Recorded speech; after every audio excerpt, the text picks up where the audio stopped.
赤ちゃんのくしゃみは風邪じゃない。実は赤ちゃんのくしゃみのほとんどはお鼻のお掃除です。赤ちゃんはまだ鼻の通りが細く、ホコリや母乳のミルクカスが入りやすい。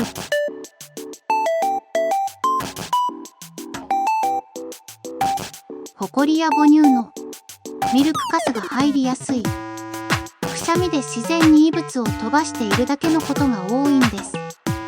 生後すぐのくしゃみ連発は、風邪じゃなく正常な反射反応。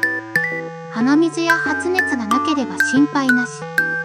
うちどこもくしゃみ多いかって人、コメントで教えて。